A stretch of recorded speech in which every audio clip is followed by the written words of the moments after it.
मेरे पतिदेव को चलते फिरते मुझे छेड़ते हुए शरारत करने की आदत है। वे कभी गाल छू लेते हैं तो कभी कमर पर चुटकी ले लेते हैं। यह भी नहीं देखते कि आसपास कोई है या नहीं। बस मेरे प्रति अपना ढेर सारे प्यार को सरेआम जता देते हैं। मेरे मना करने पर या शर्म करो कहने पर कहते हैं, अरे यार, अपनी खुद की बाकायदा बीवी को छेड़ रहा हूँ, कोई राह चलती लड़की को नहीं और प्यार जता रहा हूँ, सता नहीं रहा। समझी जानू, बेशक मुझे भी उनका यूं प्यार जताना गुदगुदा जाता है। कभी चुपके से मैं भी इनकी पप्पी ले लेती हूँ। हम मियां बीवी जो हैं। पर 1 से 2 बार मैंने नोटिस किया है कि मेरी कामवाली गीता हम पति पत्नी की ये अटखेलियां दरवाजे के पीछे खड़ी रहकर छिप छिप कर देखती है। पहले तो मुझे लगा कि यह मेरा भ्रम है, पर अब तो गीता ऐसी हरकतें बार बार करने लगी थी। वैसे गीता बहुत अच्छी है। स्वभाव भी मिलनसार और काम भी परफेक्ट, कभी शिकायत का मौका नहीं देती। जब वह कुंवारी थी तभी से हमारे घर में काम कर रही है। अभी 1 साल पहले ही उसकी शादी हुई थी। ससुराल यहीं पास ही में है, तो शादी के बाद भी गीता ने काम नहीं छोड़ा, वह हमारे परिवार से घुल मिल गई है। दरअसल कुंवारी लड़कियों को ऐसी हरकतें देखने की उत्सुकता रहती है, पर गीता की तो अब शादी हो गई है। उसका पति भी उसे प्यार करता होगा, शारीरिक सुख देता होगा, फिर हमें प्यार जताते देखने की इतनी ललक क्यों है? मैंने अपने पति अभिराज को इस बारे में बताया भी, पर उन्होंने बात को मजाक में टाल दिया। पर मैं अब सतर्क हो गई थी। जब गीता काम करने आती थी तब मैं अपने पति से दूरी बनाने की कोशिश करती थी। यूं ही साल भर बीत गया। एक दिन बिना बताए गीता काम पर नहीं आई। आज तक ऐसा कभी नहीं हुआ, क्योंकि जब छुट्टी लेनी होती है तब वह बताकर जाती है या फोन कर देती है। हमने सोचा कि आ गया होगा कोई काम, पर जब वह दूसरे दिन भी नहीं आई तो मैंने उसके पति को फोन लगाया, पर कोई रिप्लाई नहीं। मैंने अभिराज से कहा, चलिए न गीता के घर, मुझे फिक्र हो रही है। जरूर कुछ हुआ है, वरना गीता यूं बिना बताए कभी छुट्टी नहीं लेती। इनको ज्यादा फिक्र नहीं थी तो बोले, अरे शालू, कोई दूसरी कामवाली रख लो न यार, कहाँ दूसरों के झमेलों में पड़ती हो, मुझे ऑफिस के लिए देर हो रही है। मैं चलता हूँ, पर मेरे मन को चैन नहीं था, तो इनके ऑफिस जाते ही मैं एक्टिवा लेकर निकल गई। एक बार भारी बारिश थी तो हम गीता को गाड़ी में छोड़ने गए थे। पास वाली बस्ती में ही रहती है, इसलिए घर देखा हुआ था। मैंने एक्टिवा गली के नाके पर पार्क की और छोटी सी पगडंडी पर चलते हुए उसके घर पहुंची। देखा तो गीता की सास आंगन में बैठी लहसुन छिल रही थी। मैंने पूछा, मौसी, गीता कहाँ है? 2 दिन से काम पर नहीं आई। यह सुनते ही मौसी तुनक कर खड़ी हो गई और दहाड़ते हुए बोली, नाम मत लो उस कुलटा का। हमारी इज्जत पर पानी फेर दिया उस करमजली ने। मैंने हकीकत जाननी चाहिए, पर वे तो गीता को गालियां देती मेरे मुंह पर दरवाजा बंद करके घर के भीतर चली गईं। पड़ोस के घर में खड़ी एक लड़की चुपके से मुझे देख रही थी। मैं उसके पास गई तो वह भी दरवाजा बंद करने लगी, पर मैंने धक्का देकर दरवाजा खोल दिया और पूछा, अगर तुम्हें पता हो तो सिर्फ इतना बता दो कि गीता कहाँ है? सरकारी अस्पताल में, कहकर वह लड़की दरवाजा बंद करके चली गई। मैंने एक्टिवा ली और सरकारी अस्पताल आ गई। कितनी देर इधर उधर भटकते हुए मुश्किल से गीता को ढूंढा, देखा तो वहां पुलिस भी थी। मुझे कुछ समझ में नहीं आ रहा था कि गीता ने ऐसा क्या किया होगा। मैं नजदीक गई तो मुझे देखकर गीता ने शर्म के मारे चेहरा दूसरी तरफ कर लिया। मैं एक कुर्सी पर बैठ गई और गीता से कहा, इधर देखो। गीता नजरें झुकाए बोली, मैडम आप यहाँ। मैंने कहा, जब तुमने कोई खबर नहीं दी तो मुझे आना ही पड़ा, बताओ भी क्या हुआ है? कहीं गिरविर गई या किसी ने मारा? एक एक बात बताओ। गीता ने कहा, मैडम सब बताऊंगी, थोड़ी ठीक हो जाऊं फिर घर आती हूँ। यहाँ कुछ बताना ठीक नहीं। मेरी बात सुनकर आप ही इंसाफ करना कि मैं सही हूँ या गलत। मुझे लगा कि शायद कोई गंभीर बात है, इसलिए मैंने कहा, ठीक है, मैं इंतजार करूंगी। ये ले 5,000 रुपये रख, और किसी भी चीज की जरूरत हो तो फोन करके बता देना। और मैं घर आ गई। सबसे पहले जब तक गीता ठीक होकर वापस नहीं आती तब तक किसी दूसरी कामवाली का इंतजाम करना पड़ेगा। इंटरकॉम पर पूरी सोसाइटी से पूछ लिया। सविता नाम की एक कामवाली मिल गई। मैंने अपने पति को गीता के बारे में बताया, पर हमदर्दी के बदले डांट मिली। यार, अब नई कामवाली मिल गई न, छोड़ो कि गीता की लाइफ में क्या हुआ, वह जानने की तुम्हें क्या जरूरत है। फिर भी मेरे मन में गीता के प्रति अपनापन था। सालों से वह हमारी जिंदगी का हिस्सा रही है। अगर वह किसी मुसीबत में है तो हमारा फर्ज बनता है उसकी मदद करना। आहिस्ता आहिस्ता 2 महीने बीत गए। एक दिन अचानक गीता का फोन आया। मैडम, आप घर पर हैं क्या? मैंने कहा, हाँ, घर पर ही हूँ। वह बोली, अभी आई। गैस पर चाय चढ़ाकर मैं गीता की कहानी सुनने के लिए खुद को तैयार करने लगी कि दरवाजे की घंटी बजी। गीता ही थी। मैंने पूछा, कैसी हो अब? मैडम, तन के घाव तो ठीक हो गए, मन में जो पीड़ा और जलन है उसका इलाज कैसे करूं? मैंने पानी और चाय पिलाकर गीता को शांत करवाया। मैंने भी चाय पी और कहा, चल अब दोनों शांति से बात करते हैं। बता, गीता ने कहा। मैडम, सबसे पहले आप बताइए कि क्या सिर्फ पेट की भूख ही तन को जलाती है? जवान खून को तन की प्यास भी लगती है कि नहीं? सेक्स के लिए शारीरिक जरूरत जितनी मर्दों को जलाती है उतनी ही औरतों को भी जलाती है कि नहीं? शादी के बाद भी इस जोश का इलाज न हो तो औरत को क्या करना चाहिए? मैडम, मेरी शादी को 2 साल हो गए हैं, पर अभी तक कुंवारी हूं। मेरा पति संजय नामर्द है। आज तक उसने मुझे छुआ तक नहीं। मेरे भीतर का जोश लावा की तरह धधक रहा है। अगर यही सब मर्द के साथ होता तो अपनी जरूरत पूरी करने के लिए वह कहीं भी मुंह मारता कि नहीं? कौन इस तन की आग से बच पाया है? एक लड़की कितने सपने आंखों में भरकर शादी करती है, पति के प्यार को तरसती है, पर मेरे नसीब खोटे कि मुझे एक ऐसा पति मिला जो औरत की जिस्मानी जरूरत पूरी करने में नाकाम है। मैंने कहा, गीता, तू इस बिना पर अपने पति से तलाक ले सकती है और दूसरी शादी कर सकती है। गीता ने कहा, मैडम, हमारे समाज में एक बार लड़की जिस घर में ब्याह दी जाती है वहीं से उसकी अर्थी उठती है। तलाकशुदा लड़की का पूरा समाज बहिष्कार करता है। मैडम, इसी नामर्द के साथ मुझे जिंदगी बितानी होगी, तिल तिल मरना होगा। मेरे जेठ जेठानी का कमरा हमारे कमरे के पास ही है।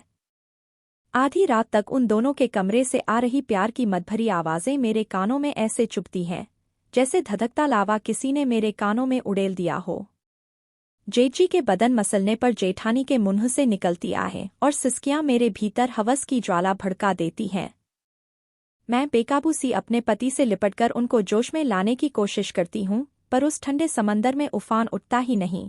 आपको शायद पता होगा कि साहब जब आपको छेड़ते और शरारत करते थे तब मैं चुपके से देखती थी।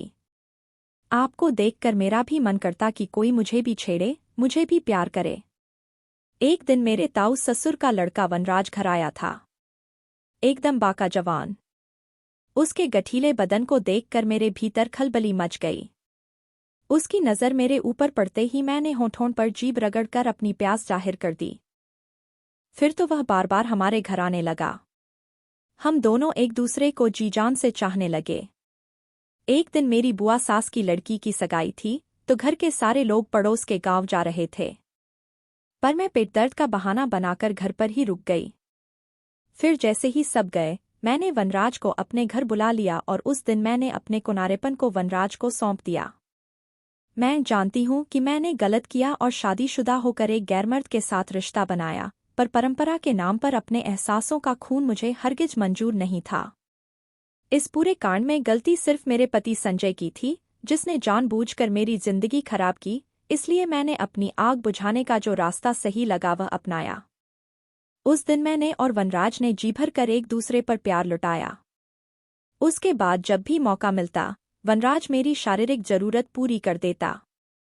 मैडम, मैंने सिर्फ सेक्स के लिए वनराज से रिश्ता नहीं बनाया, बल्कि हम दोनों एक दूसरे से दिलोजान से प्यार करते हैं। लेकिन एक दिन मैं और वनराज घर की छत पर एक दूसरे के प्यार में पागल होते खो गए थे कि मेरे पति ने हमें ऐसी हालत में देख लिया। वह पास ही पड़ी लाठी उठाकर मुझे पीटने लगा, पर मैं दिलजली अधूरी प्यासी थी, इसलिए उसके हाथ से लाठी छीनकर मैं उस नामर्द पर ऐसे टूट पड़ी कि सारी हड्डियों का चूरमा बना दिया।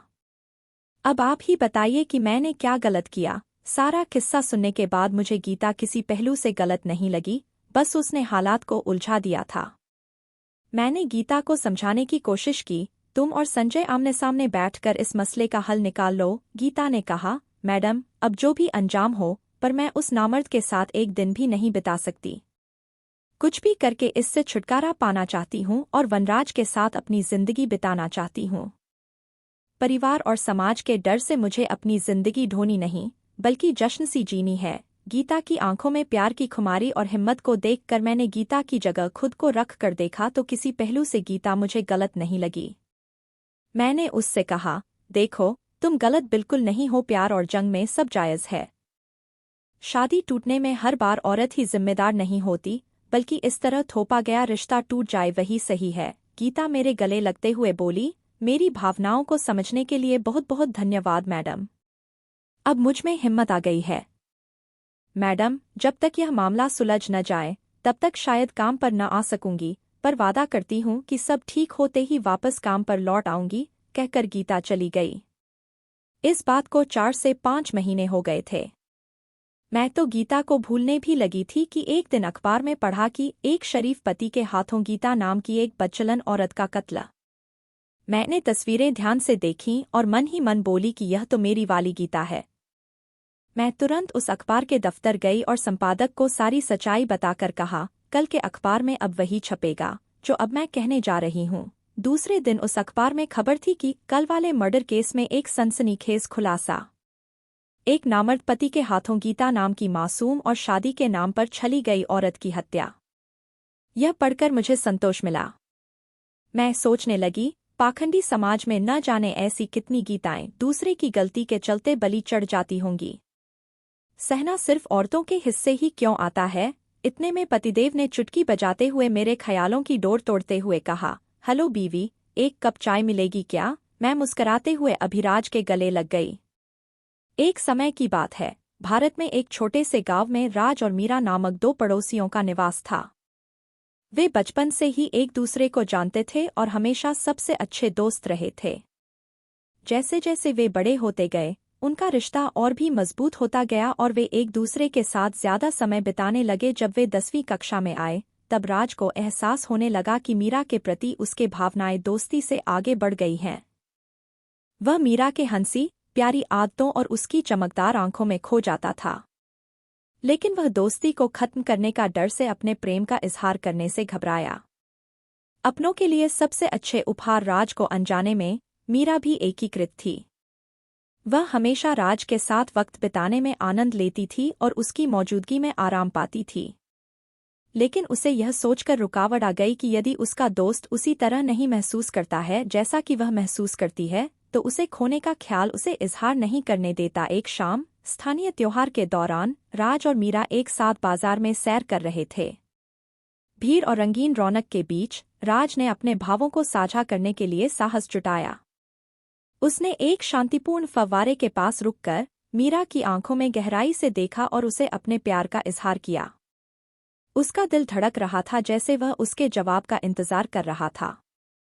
मीरा शर्म से लाल हो गई, उसके दिल में उत्साह भरा और आंसू उसकी आंखों में आ गए। उसे लगा कि यह पल उसने बहुत पल पहले से इंतजार किया था, लेकिन यह भी डर था कि उनकी दोस्ती के रिश्ते को खत्म करने से उन्हें क्या नुकसान हो सकता है। उसने गहरी सांस ली और इजहार किया कि उसे राज से प्रेम हो गया है। आश्चर्य और खुशी ने राज को आवेगित किया और वे हाथ मिलाए खड़े हो गए, समझते हुए कि वे एक दूसरे के लिए बने हैं। उनके परिवार जल्द ही उनके प्यार के बारे में जानकार हुए और उनकी आशीर्वाद से राज और मीरा का रिश्ता मजबूत हुआ। वे एक दूसरे के साथ मुसीबतों का सामना करने के लिए तैयार रहे, एक दूसरे का साथ देते और प्रोत्साहित करते रहे। हालांकि जैसे ही एक प्रेम कहानी में होता है, उनके रास्ते पर चुनौतियां आई। जब वे कॉलेज में प्रवेश करने के लिए चले गए, तो दूरस्थ रहने के समय की चुनौतियों का सामना करना पड़ा। लेकिन उनका प्यार अटूट रहा, क्योंकि वे हर दिन बातचीत करते, अपने अनुभव साझा करते और एक दूसरे के प्रति वफादार रहने का वादा करते थे। अपने अध्ययन पूरा करने के बाद राज और मीरा अपने गांव वापस लौटे, जहां से उन्होंने शादी करने का निर्णय किया। उनके परिवार ने उनके विवाह की खुशी मनाई, उनकी खूबसूरत प्रेम कहानी का सम्मान किया। और ऐसे ही राज और मीरा हमेशा के लिए खुश रहे, साबित करते हुए कि वास्तविक प्रेम हर कठिनाई को अधीन बना सकता है और सबसे मजबूत रिश्ते अक्सर सबसे पवित्र दोस्ती से ही खिलते हैं। उनकी प्रेम कहानी ने उनके गांव में बहुतों को प्रेरित किया, सबको याद दिलाते हुए कि प्रेम, विश्वास और दोस्ती एक दूसरे के लिए एक सदाबहार संबंधों के आधार हैं।